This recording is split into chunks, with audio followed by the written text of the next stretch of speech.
eu vou explicar uma coisa que talvez, não sei quem está assistindo agora, quem vai assistir isso depois, estava assistindo as 2 primeiras aulas, a gente assistiu o vídeo das aulas gravadas e viu que a qualidade estava muito ruim. Na primeira aula, a gente viu Conte e como surgiu a sociologia, um texto histórico, e na segunda aula, a gente iniciou com o primeiro sociólogo, propriamente dito, que é o Durkheim. O que a gente pretende que vai estar muito mais bem explicado no plano de ensino, tá? A gente pretende passar por vocês por alguns clássicos da sociologia, alguns clássicos da antropologia, alguns clássicos da ciência política, sempre trazendo para a situação atual, e aí depois a gente vai ver essas pessoas falando no Brasil e do Brasil, que é a minha parte favorita, mas ok. Como a conexão não estava muito boa, a gente achou que esse princípio é muito importante e a gente vai retomar a primeira e a segunda aula com coisas extras, coisas a mais, principalmente com toda essa ideia de que o Enem foi adiado, que a gente tem mais tempo para poder pensar nesse início e deixar as coisas com uma base bem solidificada. Parei. Ok. Então, gente, a aula passada eu não estava, mas eu sou a Samara. Eu moro no Poço. Vocês têm 7 dias para começar a estudar comigo. Não aguento mais falar isso. Mas, enfim, a gente falou um pouco sobre o contexto histórico do surgimento da sociologia. E esse é um aspecto muito importante.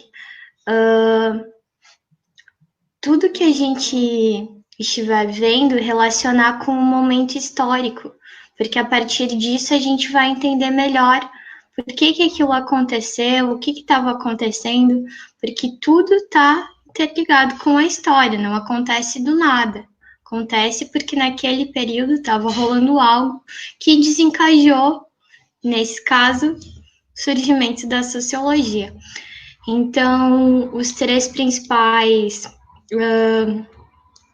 marcos históricos que marcaram esse surgimento foram a Revolução Industrial, quando as pessoas começaram a sair da área rural e para perto das indústrias, e teve toda aquela modificação na estrutura social, em como as famílias se organizavam, a própria valorização da vida. Oi, mãe. Desculpa, eu preciso fazer isso. Muito orgulho. Enfim. Eu vou deixar aqui uma indicação de filme para quem quiser entender um pouco melhor sobre isso. É O Germinal, tem o Gerard Depardieu. E, enfim, filme para Revolução Industrial. O outro marco foi a Revolução Francesa, a busca por direitos, enfim.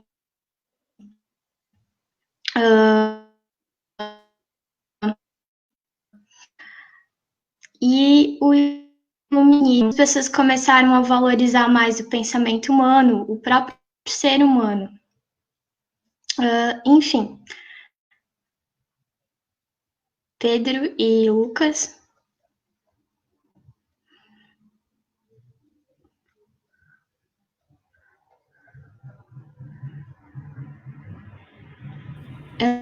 Problemas Eu não técnicos. escuto o que o Lucas fala. Eu tenho sérios problemas. Eu muto o microfone e esqueço que eu mutei o microfone. É porque tu tava travando, por isso que eu tirei o Pedro e eu saí também eu vou ficar nesse balanço de tipo, travou, tira um, travou, tira o outro. Aí Mas, melhorou. enfim, retomando. Revolução Industrial, Revolução Francesa e o Iluminismo. Pode voltar, Lucas. Não me deixa aqui sozinha que eu fico nervosa. Obrigada.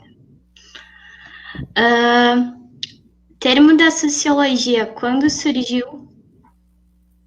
quando surgiu como disciplina e para quê? Foi no início do século XX. E aí a gente já vai chegar lá por que surgiu e para quê. Enfim, eu falei do contexto histórico, e aí a gente falou um pouco também sobre o Augusto Comte, que foi quem começou a pensar na sociologia, aí ele escreveu o curso de filosofia positiva, porque ele via que a sociedade precisava de algo que ajudasse as pessoas a entender melhor, e ele pensava na física, existiam leis para entender a física, na química, existem leis para entender a química, e ele pensou, por que não leis para entender a sociedade, leis sociais? Enfim. E aí ele escreveu o curso de filosofia positiva e ele começou a pensar sobre isso. E aí ele tem a lei dos 3 estágios, que ele acreditava que a sociedade ela ia passar por esses 3 estágios, que é o teológico, o metafísico e o positivo, onde o teológico seria o período que as pessoas acreditavam que as coisas tinham explicações religiosas, enfim, choveu porque certa divindade quis que chovesse, essa pedra aqui caiu porque alguma divindade quis que caísse, ou porque eu estou amaldiçoado. Esse foi o estágio teológico. Depois vem o estado metafísico, onde as pessoas começam a se perguntar, mas e se de repente não chove nesses períodos? Ou chove quando acontece tal coisa? Será que isso não é a verdade? Sei lá. Uma coisa que acontece sempre tem uma explicação, e aí as pessoas começam a pensar sobre isso, sobre por que as coisas acontecem, como as coisas acontecem, mas ainda não chegam em explicações científicas. E aí, quando essas pessoas chegam nessa explicação científica, o Augusto Comte fala que está no estágio positivo, científico, onde as coisas são explicadas por meio da ciência. E ele acreditava que esse seria o estágio onde a sociedade ia estar linda, maravilhosa, utilizando a ciência, mas o que ele não previu,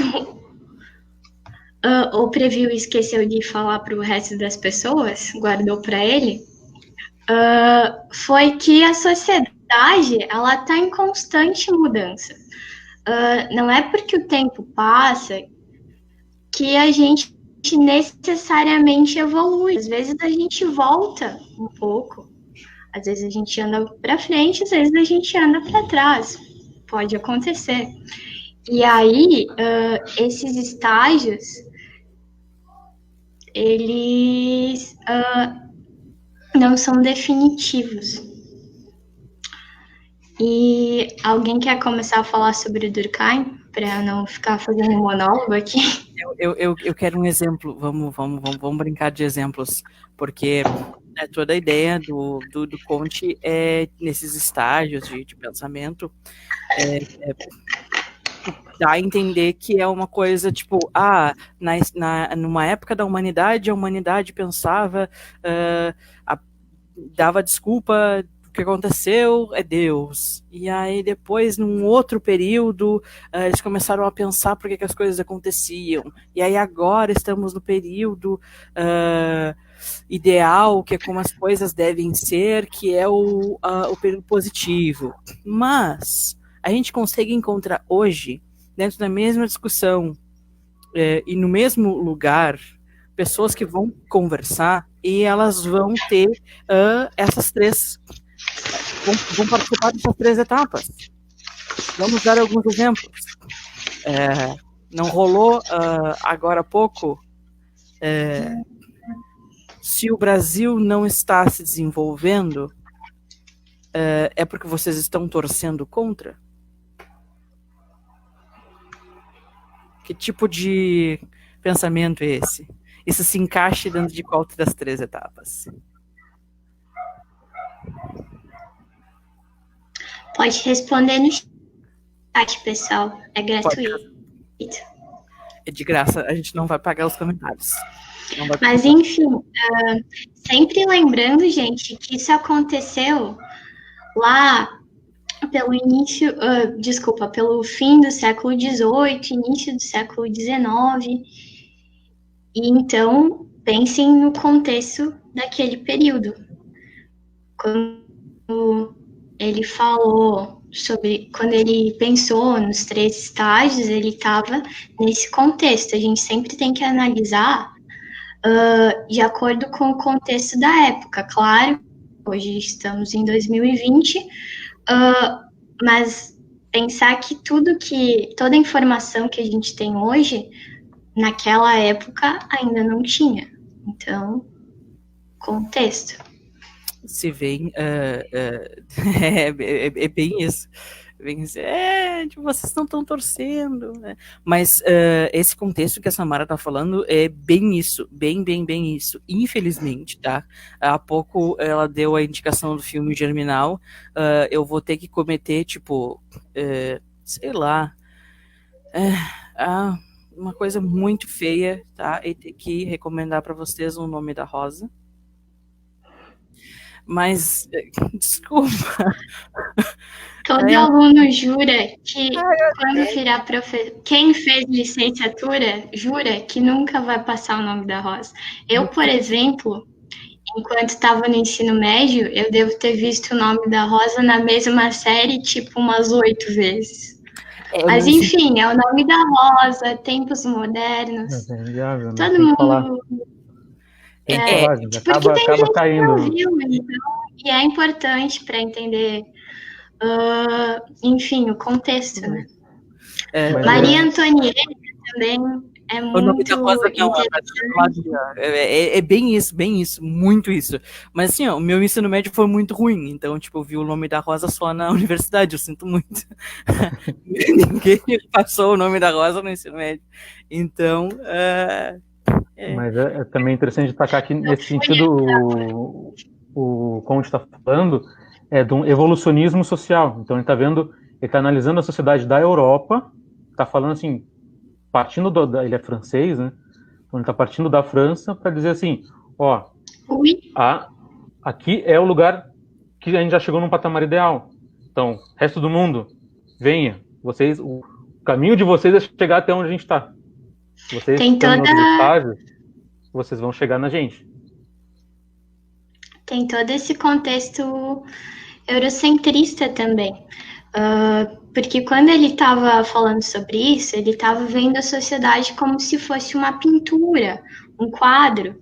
Só que hoje a gente já tem a noção que não é assim. A gente está em constante movimento, está em constante mudança.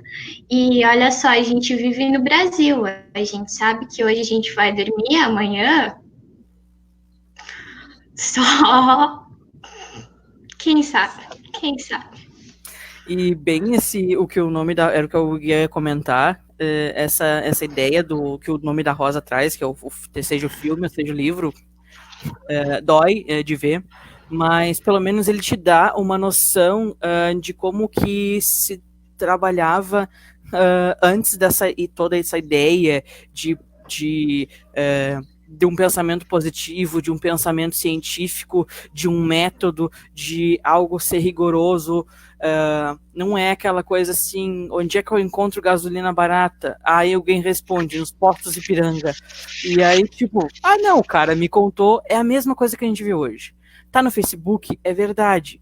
Só que, tipo, toda a vida das pessoas era baseada nessa coisa, nesses tipos de pensamentos, aonde ele chega e diz assim, tipo, não, mas para aí.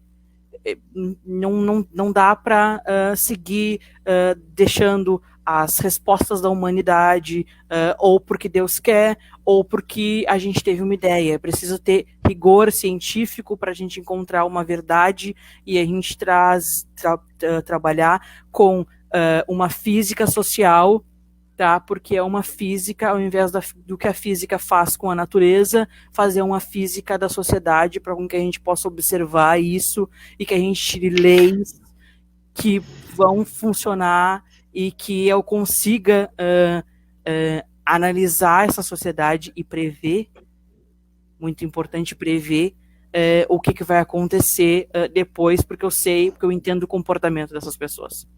E como conseguir que as pessoas... Como conseguir a ordem social para que a gente possa alcançar o progresso. Ordem e progresso. Sim, ordem é uma frase positivista que está na nossa bandeira nacional.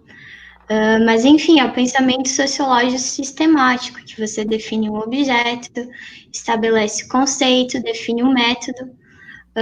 Quem já fez projeto de pesquisa, que vai fazer, quando for para a universidade vai ter que fazer, vai passar por todo esse processo, que é um processo sistemático. Para quem gosta de signos, se o Comte e o Durkheim fossem um signo, eles seriam os virginianos do rolê. Meu Deus. Tô em choque. Choque. Beleza, eu acho que aí nós temos que pular pro Durkheim. Enfim, vamos lá para Durkheim. Alguém tem mais alguma dúvida sobre o Comte? Ao longo da live, vocês podem escrever qualquer coisa que vocês quiserem perguntar, dúvidas, vão escrevendo que a gente está lendo. Vai respondendo na medida do possível. Tá, então acho que vamos pro Durkheim, né? Ninguém pegou essa minha piada maravilhosa? Qual? Se você tem uma dúvida, conte. Nossa. Vocês não estão prestando atenção em mim, não é? Não? Eu até tô, mas é que... Depois dessa, pega a palavra e segue adiante, né, Lucas? Eu até prefiro não. Então beleza? Beleza. Depois deste senhor, na verdade, um número de pessoas mágico começou a sair da live impressionantemente depois. O segundo estágio, de acordo com... O segundo estágio foi o metafísico. O primeiro é o teológico, o segundo é o metafísico e o terceiro é o positivo. Vocês podem fazer uma escadinha de 3 andares e colocar cada estágio num degrau. Eu faço isso porque eu acho bonito. E tem essa ideia de subir, né? Quanto mais perto do positivo, mais tá no lugar que tem que ficar. No ideal, é bem evolucionista baseado no evolucionismo darwinista ou darwiniano. Uma coisa muito importante também, que tanto o Comte quanto o Durkheim vão trazer, é que o sociólogo, ou a pessoa que vai estudar sociologia, ela precisa se desprender ao máximo dela mesma. O que isso quer dizer? Onde eu vou, eu tava. Onde eu ia, eu tava. Não. Que quando a gente começa a estudar alguma coisa, a gente tá cheio de ideias e preconceitos e coisas que a gente acha que sabe. Então, quando eu vou começar, depois a gente vai falar sobre o fato social. Eu vou escolher, sei lá, o fato social, o crime. Tudo que eu acho sobre tudo que eu penso sobre crime, eu esqueço, porque eu vou começar a fazer uma análise científica com aquele método que eu já antes, e aí tudo que é da Samara, eu esqueço, porque eu não estou escrevendo, sei lá, um artigo de opinião. Eu vou fazer algo científico baseado em informações, em coisas reais que não são a minha opinião. Claro, a gente consegue ser neutro com alguma coisa, 100% neutro? Não consegue, mas a gente precisa tentar ao máximo para não deixar que o nosso contexto pessoal interfira naquilo que a gente vai fazer, naquilo que a gente vai estudar. É bem isso. Durkheim frisava muito que para conseguir estudar a sociedade, você tinha que sair dela e olhar ela de fora, porque senão você não tinha condições de fazer isso daí. De ser neutro, de ter uma visão de fora, e essa dificuldade é uma coisa que se comenta até hoje, e o que a Samara estava dizendo me lembrou muito um exemplo da astronomia, por exemplo. Uma pessoa um astrônomo vai estudar astronomia, descobrir uma estrela nova. Ele pode botar o nome dele, da estrela, do que ele quiser. Tem uma estrela, eu juro pra vocês que é verdade, podem pesquisar depois. O nome da estrela é Alcione. Tá? Tipo, o cara, é aquela lá, naquela coordenada, ela tem nome? Não. Vai ser Alcione. E se eu fosse astrônomo, com certeza eu ia ser esse tipo de pessoa. A Xuxa. Aquela lá é a estrela Xuxa. Beleza. Só que, tipo... Tem que botar uma estrela chamada Pablo Vittar, pra dizer, dessa vez Pablo Vittar falou demais. Você pode comprar isso. Inclusive, você pode dar de presente para as pessoas uma estrela com o nome da pessoa. É possível. Mas não vamos fugir. O capitalismo capitalizou até a astronomia. Não, mas não vamos fugir. O exemplo é o quê? Quem é que... A parcela de pessoas que é astrônomo, que olha para as estrelas e que sabe que um ponto no céu tem nome ou não tem, é minúscula. Tá? Então, trabalhar com isso é muito diferente do que, por exemplo, tu ser sociólogo e eu vou falar sobre crime, eu vou falar sobre preconceito, eu vou falar sobre uma rua. Beleza. Só que aquilo que tu vai falar, alguém já deu um nome antes. Então, essa é a dificuldade de conseguir separar o que é o estudo sociológico de algumas pessoas que têm, é óbvio, né? Mas todo mundo tem essa dificuldade de saber o que é sociologia e saber o que é senso comum. Porque eu conheço muito daquilo. Então, o que é o meu conhecimento e o que é a nova coisa que eu quero encontrar por trás daquilo? Como é que eu consigo estudar e encontrar um novo jeito de olhar para aquilo, sendo que eu já conheço? Então, essa coisa. Por exemplo, da estrelinha Alcione. Separar a ciência do senso comum. Isso quer dizer, eu vou dar um exemplo bem prático. Eu não estou me sentindo muito bem e aí eu vou ligar para minha avó e ela vai me dizer: você tá com dor de barriga, você toma chá de não sei o quê. A vida inteira dela, ela passou acreditando que aquele chá curava. Mas aí eu vou ir no médico e ele vai falar: você tem, sei lá, vermes. E ele vai me dar um remédio.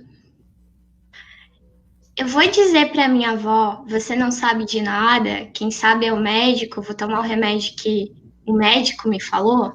Não, porque aquele é um conhecimento que ela trouxe da vida dela e a gente precisa saber respeitar e trabalhar isso com as pessoas da melhor forma possível. Por exemplo, provavelmente, se você não tem alguém na família que compartilha fake news, você é muito privilegiado. Eu vou chegar lá para aquele tio e falar: você não sabe de nada, isso é fake news. Não vou fazer isso. Mas daqui a pouco eu vou mostrar para ele um artigo científico falando sobre aquilo e tentando explicar: olha, por isso que isso aqui não é verdade. Essa pessoa aqui que entende desse assunto está falando isso. Daqui a pouco ele vai ler e vai pensar: é verdade, eu não sabia disso. Ninguém nunca tinha me dito isso, eu passei a vida inteira pensando outra coisa. A gente tem que respeitar respeitar as pessoas que estão ainda no senso comum, porque em algum momento a gente também esteve, e teve alguém que falou pra gente que não era assim. Então a gente tem que pensar nisso enfim, o conhecimento ele tem que ser compartilhado da forma mais simples possível. A gente não precisa dificultar essa parte. Vamos falar do Durkheim, pelo amor de Deus. Vamos falar de coisa boa, vamos falar de TechPix. Não, mentira, do Durkheim. Emily Durkheim. TechPix Durkheim. Então, é isso. Gente, aula passada, a gente passou, a gente deu todo um contexto para vocês de como eram as coisas antes, nesse contexto de Revolução Industrial, e aí veio o Comte falar de que a gente precisa ter um conhecimento positivo, de que a gente precisa procurar uma verdade, de que a gente precisa ter um método e uma rigidez, e aí a gente chega no quê? No Durkheim. Durkheim, a gente pode dizer que é o fundador da sociologia, porque ele realmente deu... Primeiro sociólogo. É o primeiro sociólogo, porque ele deu aula, ele criou o nome sociologia, enquanto Comte falava de uma física social. Elas por elas, mas aí fica naquela coisa, quem veio primeiro, o ovo ou a galinha, e... Dá para dizer que o Augusto Comte pensou a sociologia e o Durkheim organizou ela da forma como a gente conhece hoje.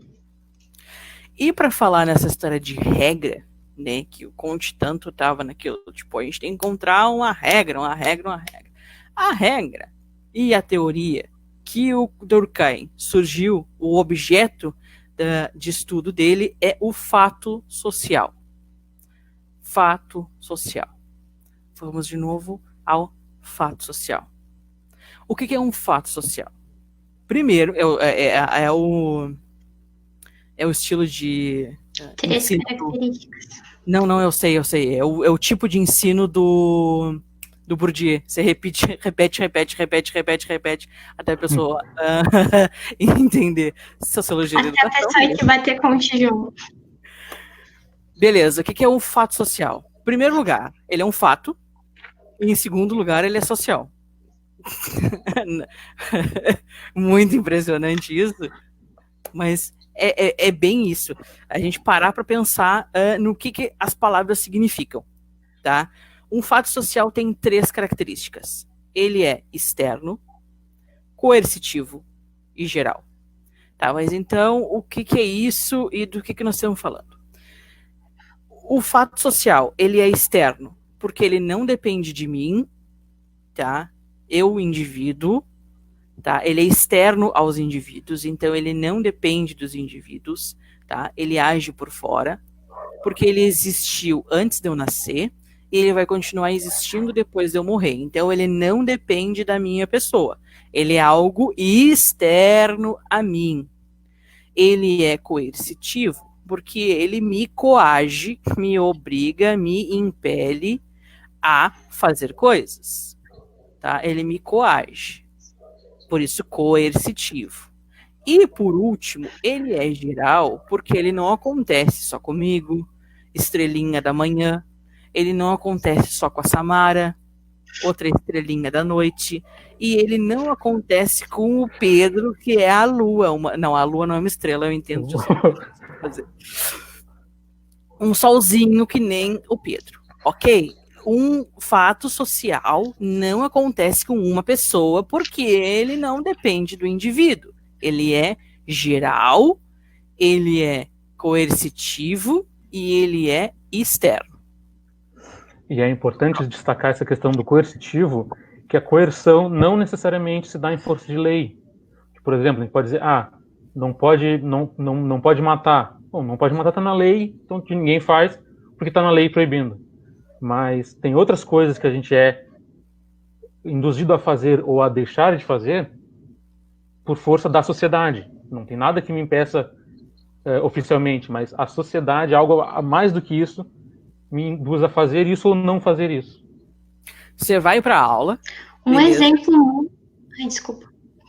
Eu ia dar um exemplo. Fala.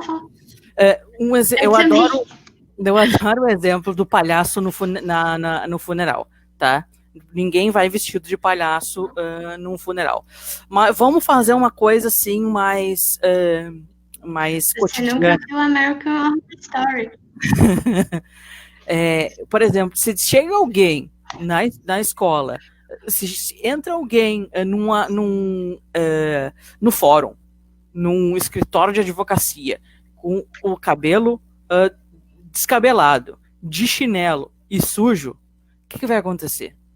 Existe uma lei, uma regra que impede uma pessoa mal arrumada de estar em um ambiente assim.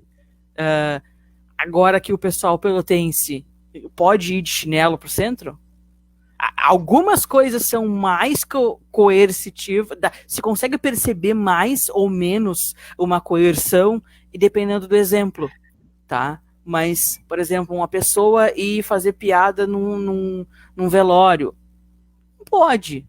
Por que não pode? Aí a nossa outra colega na aula passada falou do censo.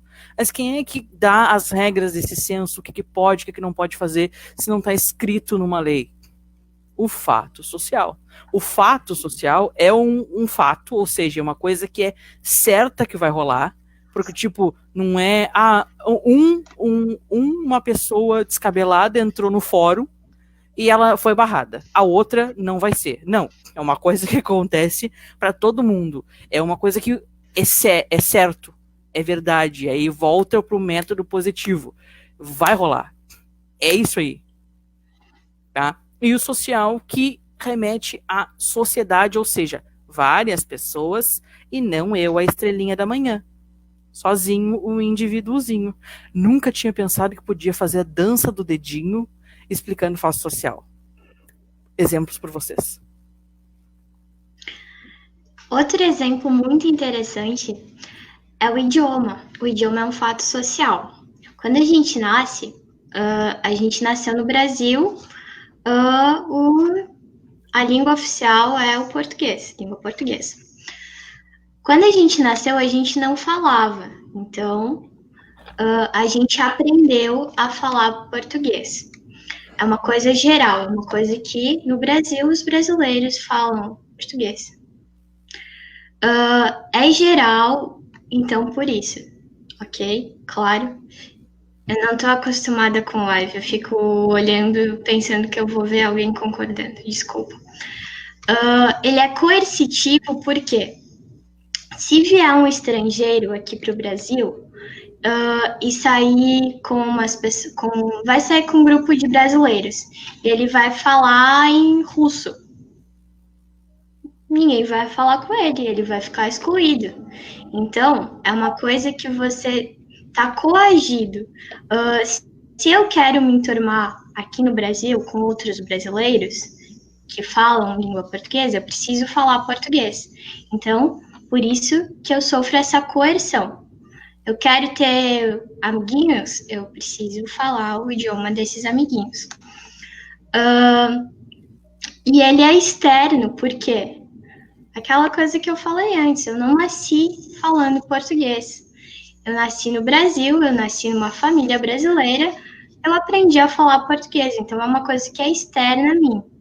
O idioma eu acho o exemplo perfeito, porque você consegue ver ali as 3 características de uma forma simples. Ele é geral, todo mundo fala, dentro da sua nacionalidade. Ele é externo, você não nasceu falando, você aprendeu porque você nasceu naquele determinado país. Ele é geral, quem está ali naquele lugar fala aquele idioma. Ficou claro o fato social? Vocês precisam de mais um exemplo, mais alguma explicação? Falem no chat, por favor. Fale comigo. Eu acho que é interessante pensar também a questão do fato social. A gente fala que é geral, que atinge a toda a população, mas, assim, não necessariamente, às vezes pode ser a um grupo dentro dessa população. Por exemplo, a gente pode falar, o Lucas mencionou o ir de chinelo. Daqui a pouco ir de chinelo no shopping, para uma pessoa branca, é uma coisa. Agora, uma pessoa negra nesse mesmo espaço usando chinelo pode sofrer um outro tipo de coerção. Então, esse fato social atinge mais diretamente as pessoas negras do que as brancas. Então, um grupo social dentro não é uma pessoa só, é um grupo social.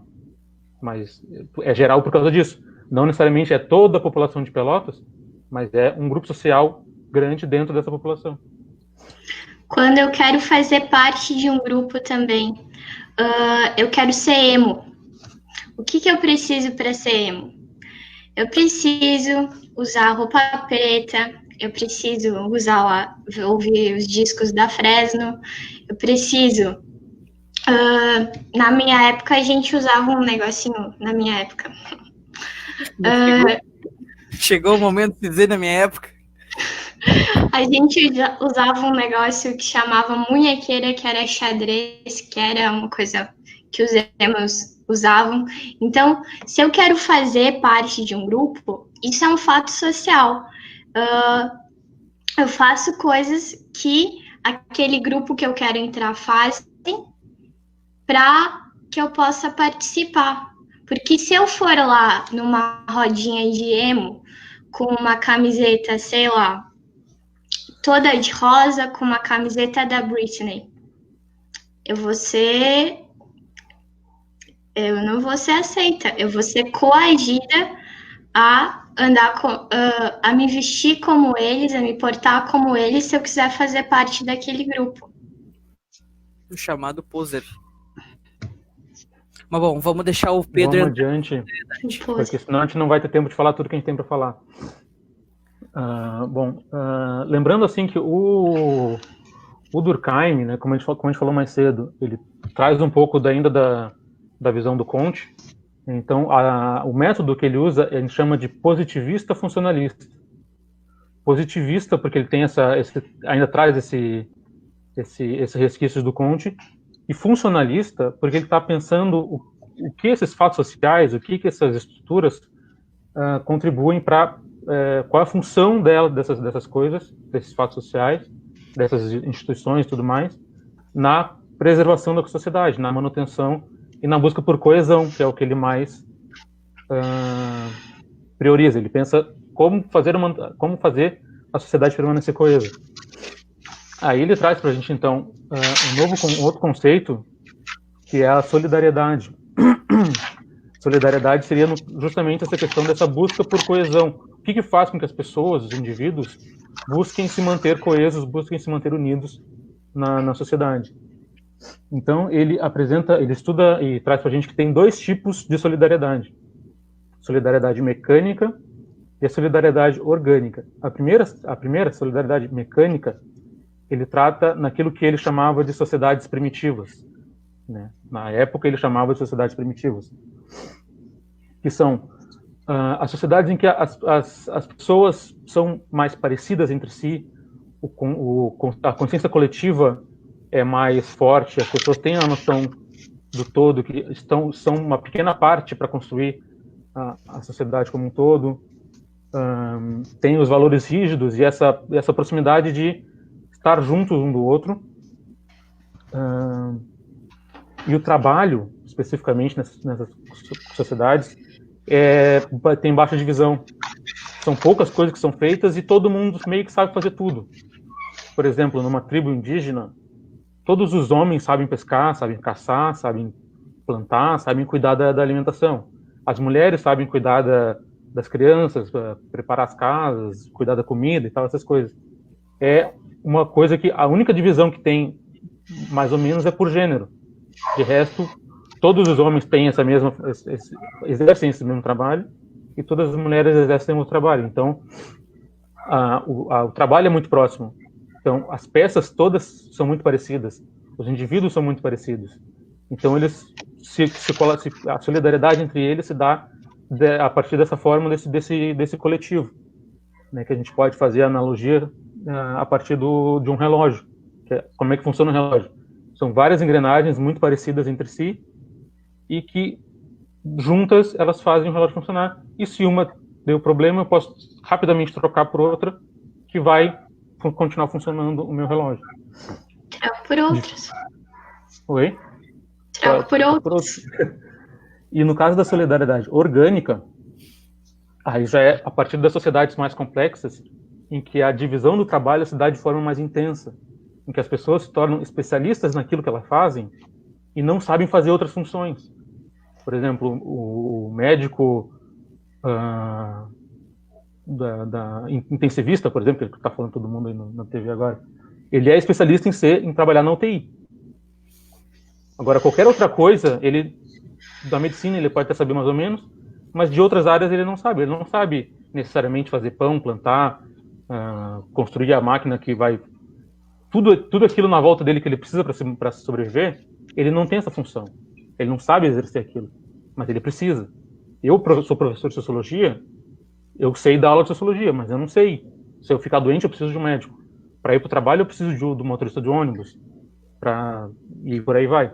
Então, apesar da diferenciação entre as pessoas e a consciência individual começar a ganhar espaço em cima da consciência coletiva, o que mantém essa solidariedade entre as pessoas é justamente essa interdependência. Porque eu tenho a minha função, eu sou um ser diferente do outro, mas eu preciso dele para poder sobreviver. E se não tiver o médico lá no hospital quando eu ficar doente, eu não vou sobreviver. Se não tiver o agricultor que plante a comida que eu vou comer no final de semana, eu não vou me alimentar. Se não tiver o caminhoneiro que vai trazer a comida para o supermercado, e por aí vai. Então, o que gera coesão entre as pessoas é a interdependência. Né? Então, a relação que a gente faz nesse sentido é das partes do corpo humano. Por isso que é solidariedade orgânica, porque é como se fossem vários órgãos dentro do corpo. Cada órgão tem uma função diferente. Não é que nem no relógio que as peças eram parecidas. Agora, cada peça, cada célula, cada órgão do corpo humano exerce uma função muito específica e muito diferente da outra. Não posso pegar um coração e colocar na barriga e querer que ela faça função de estômago. Cada um tem o seu papel bem definido. Mas todos dependem um do outro para manter o corpo em funcionamento. Entendeu? Então, essa interdependência entre os órgãos faz com que o corpo mantenha-se vivo e produzindo. E, apesar dessa questão, ele traz também que existem partes do corpo que são mais dispensáveis que outras. Uma vez que cada órgão exerce sua função, bom, o cérebro, o coração, o pulmão, eu preciso deles para viver. Não posso viver sem. Mas uma vesícula, de repente, no momento de crise, eu posso tirar a vesícula e jogar ela fora e vou sobreviver sem nenhum problema.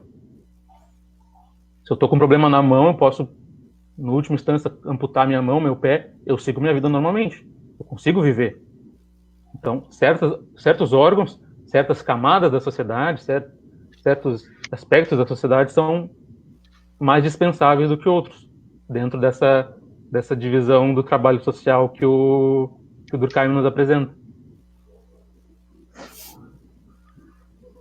Tá. Se vira nos 10 minutos, porque a partir de agora a gente precisa passar um conteúdo que não teve nas 2 primeiras aulas, que é uma parte importante do trabalho do Durkheim, que é o suicídio. Então, galerinha, o Durkheim, para explicar um pouco mais do fato social, que é o que ele falava que era o objeto de estudo do sociólogo, ele pegou uma paradinha que naquela época era quase que exclusiva da psicologia, que é o suicídio, e falou: não, o suicídio ele tem relação com a ordem social, e eu vou provar para vocês aqui porque o suicídio é um fato social, e eu vou mostrar para vocês como isso está relacionado à sociedade, não é uma coisa exclusiva do indivíduo, que está só dentro da cabeça dele, isso tem relação com a sociedade. Quer falar, Lucas? Não, eu tô fazendo o teatro, eu falo indivíduo, fala um. Enfatizando. Eu tava falando em coesão, eu tava assim, então eu fico fazendo a mímica por trás, vai-te embora. Informação... Ah, tá. Desculpa. Enfim. Lembram do que eu falei antes, que quando a gente começa um estudo, a gente esquece tudo que a gente sabe, não esquece tudo que a gente sabe, mas a gente se desprende de tudo que a gente acha que sabe e começa a ver aquilo da perspectiva mais neutra possível que a gente conseguir. Então, é um assunto delicado, e aí o que ele faz? Ele vai coisificar o assunto, ele vai dizer que o suicídio ele é uma coisa, e aí vamos ver como é que funciona.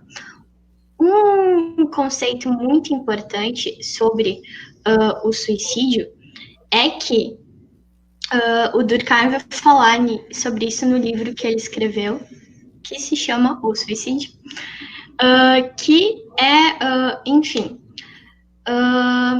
o indivíduo que está cometendo esse ato, ele precisa ter consciência do que ele está fazendo, do resultado daquilo, para ser considerado suicídio. Então, pode ser de uma forma direta, quando a pessoa realmente tira a sua vida, ou pode ser de uma forma indireta. Por exemplo, eu descubro que eu tenho uma doença e eu me nego a fazer o tratamento. Eu sei que eu vou morrer fazendo isso, mas eu não quero fazer o tratamento, eu vou me negar, não vou fazer. Esse também, para o Durkheim, é considerado uma forma de suicídio indireta.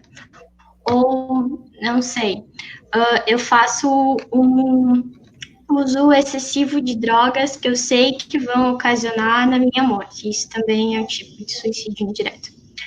Mas, enfim, ele vai trazer 3 tipos de suicídio, e a partir daí ele vai explicar como isso está relacionado ao mundo social.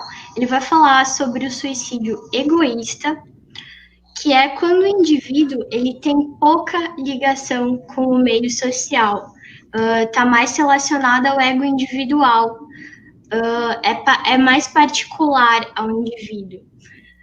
E é egoísta por quê? É uma pessoa, ele não está falando que é uma pessoa egoísta. É o nome que ele deu para esse tipo de suicídio. É uma pessoa que ela não está conseguindo se relacionar com o grupo social dela.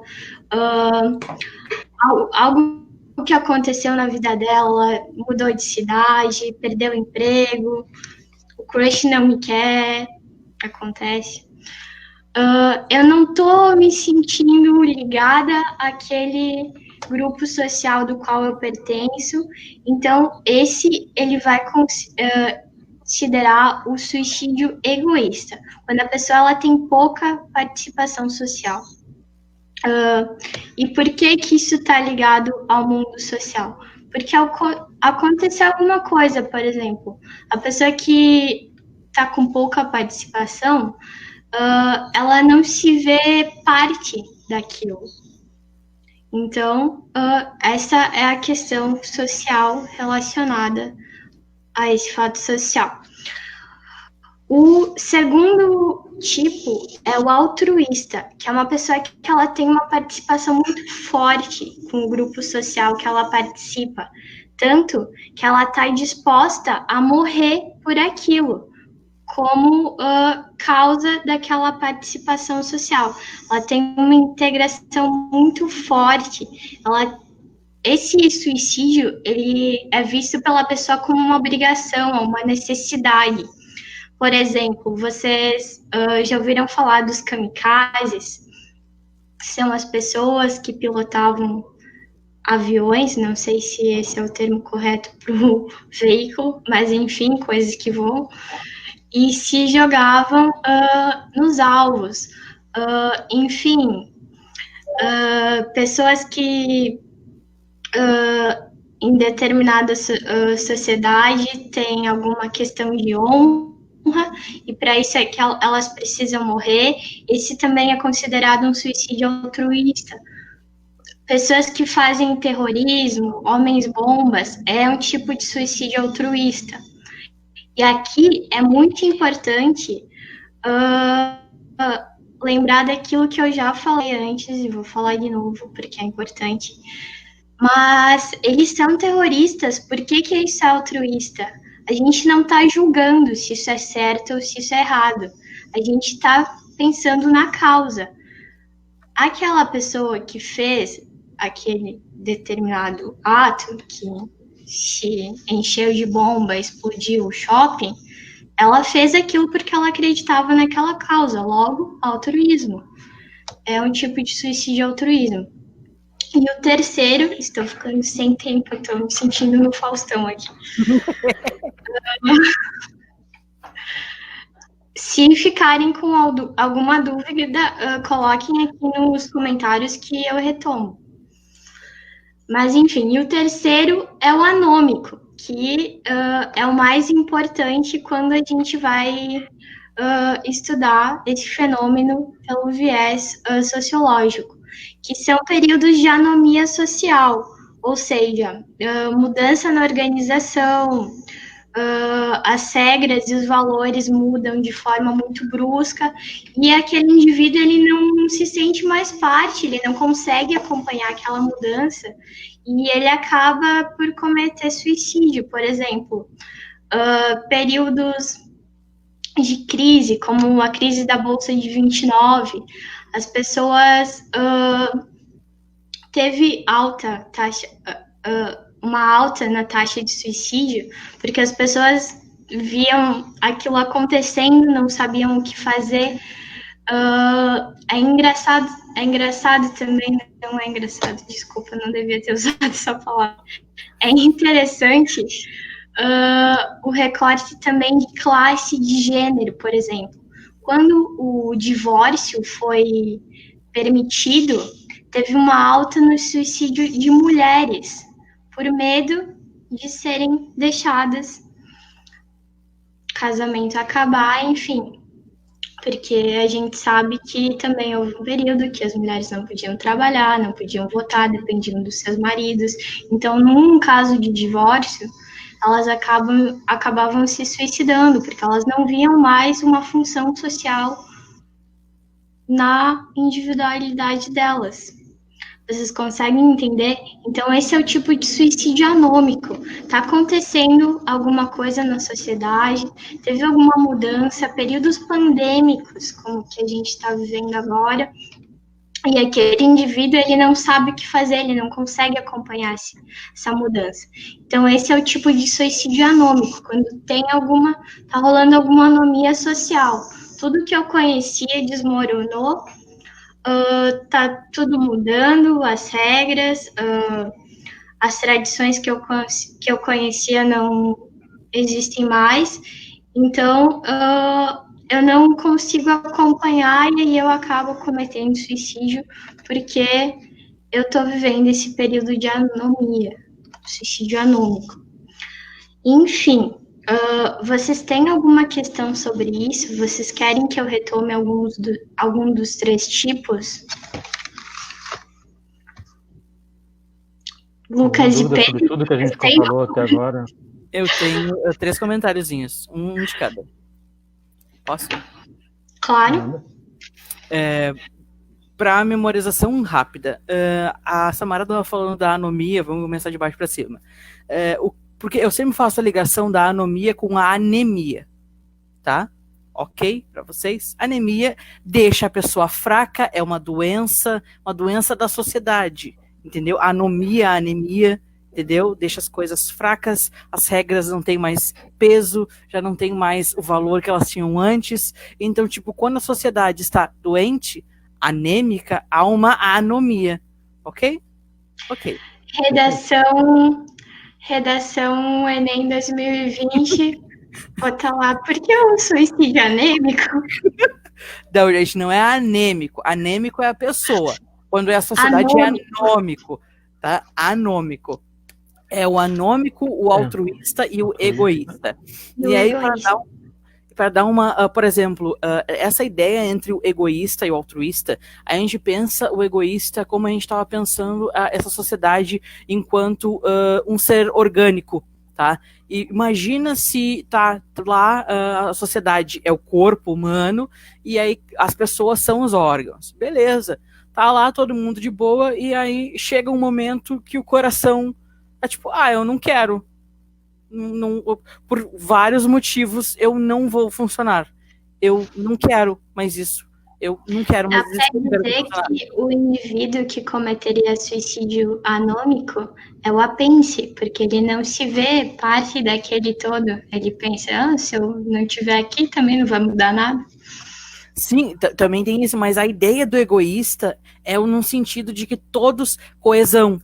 Não é à toa que eu passei vários minutos assim, gente. Toda a ideia do Durkheim é a ideia da coesão. Então, se uma parte, não se sente pertencente e todo esse negócio e sai e desiste desse grupo, desiste da vida, dentro dessa lógica de coesão, ela está desistindo dos seus companheiros.